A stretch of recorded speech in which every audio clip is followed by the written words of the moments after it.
Now going over to the business blunder of the day, you have WanaBana lead poisoning cases mount. Now this is especially tragic because this is a novelty children's food item in which is a packet of goop. It looks like it is applesauce. Because again, eating applesauce out of a plastic container, heaven forbid, that's too much effort and work. You can't do that.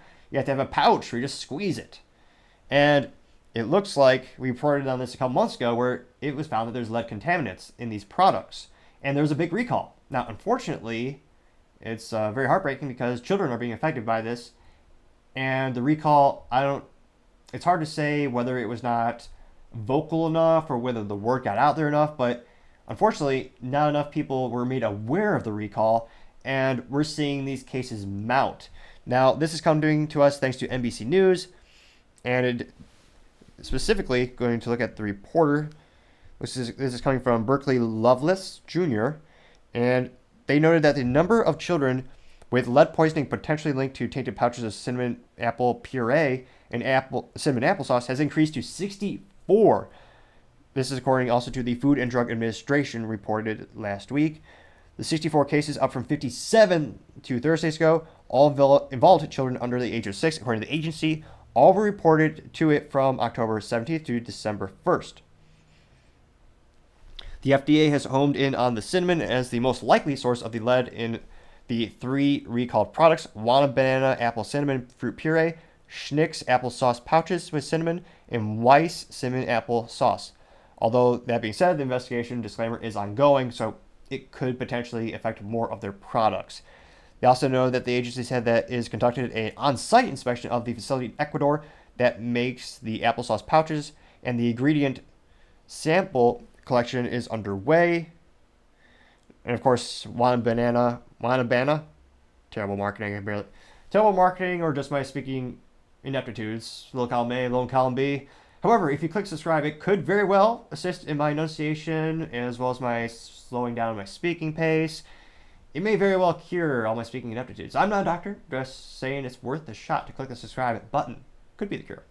Now, they also are noting that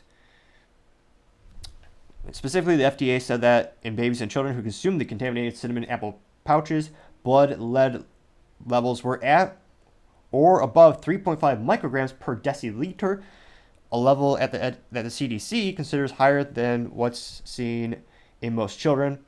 As of Wednesday, cases have been reported in 27 states, including Alabama, Arkansas, California, Connecticut, Florida, Georgia, Iowa, Illinois, Kentucky, Louisiana, Massachusetts, Maryland, Michigan, Missouri, North Carolina, Nebraska, New Hampshire, New Mexico, New York, Ohio, Pennsylvania, South Carolina, Tennessee, Texas, Virginia, Washington, and Wisconsin.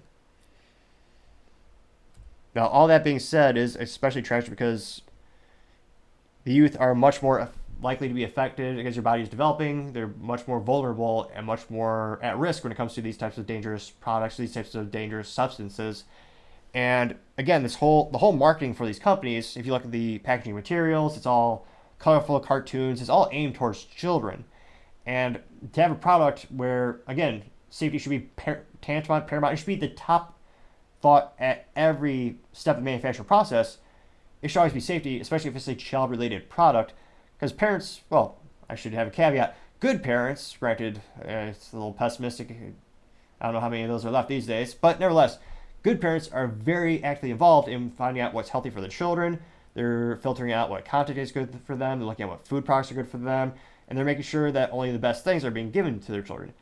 And again, to have this brand to the point where it's tied to such a big controversy, and the silver lining is it doesn't appear there's any deaths, so that's always a blessing. But to have such an issue where there very well could be long-term detrimental health side effects because of this, how many parents are going to trust this brand again?